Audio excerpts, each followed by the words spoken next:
Hi everybody, Captain Steve here. We are aboard Cloud 9 and we're headed out onto San Francisco Bay today. I thought I'd talk a little bit about VHF radios on boats, and not only that they are an essential piece of equipment for safety and for communication in general, but they're great just to listen to. They're great information.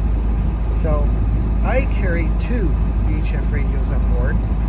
We have one that's fixed mounted down at our navigation station, and I also carry a second handheld. I carry the handheld out here, especially I leave it in the cockpit out here when we're sailing around on the bay, because especially in San Francisco Bay, it's such a busy waterway. I like to have a radio handy for two reasons. Number one, just so that I can hear it easily. It's not down below, down in the cabin or down at the nav station. And number two, I can quickly grab it and make a call if I need to contact another vessel or someone needs to contact me. It's handy right out in the cockpit. Now, one thing about VHF radios is that there are several different channels on the VHF frequency designated for recreational and commercial boating.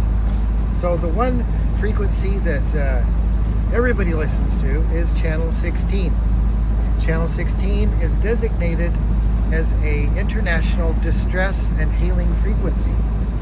So channel 16, if you do transmit on channel 16, it should be done relatively quickly and say exactly what you need, what you want. And again, remember, it is a distress frequency. So it's not to be used just for general communication, for talking with your friends over the radio. You can hail another vessel, but quickly change off of channel 16 and change onto another frequency, unless of course you're calling the Coast Guard, or the Coast Guard has called you and they want to communicate on that frequency, then you'll remain on that frequency. Typically though, if you're calling another vessel and it's a non-emergency, just a chat, then you'll switch. You'll switch to channel 68, channel 69, channel 70, 71, and 72 are typically the general communication frequencies for VHF radio. Always remember too to do a radio check every once in a while to make sure that both of your radios, or however many radios you have on board your vessel, are working properly for transmitting and receiving.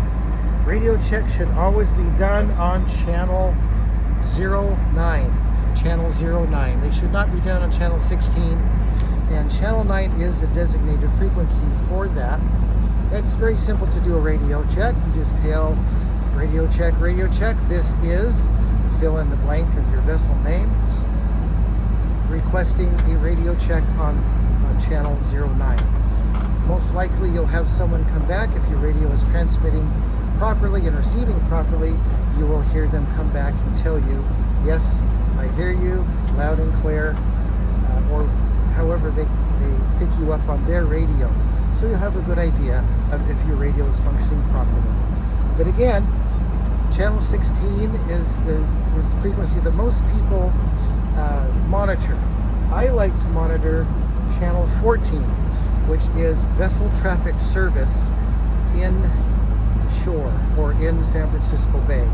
And vessel traffic service relates to all commercial traffic, whether it's tugboats, the large ships that come in and out the Port of Oakland, large tank ships, bulk carriers going up into the Delta, or all the ferries monitor channel 14. And as you can hear right there, they're calling in to check in with Coast Guard, let the Coast Guard know their position and their intended route. So channel 14 is a very good channel to monitor, especially in San Francisco Bay. And most radios now, in fact all radios now, have a feature where you can monitor several channels at once. So I usually monitor 16 and 14 especially when I'm sailing on the bay. Thanks for joining me today.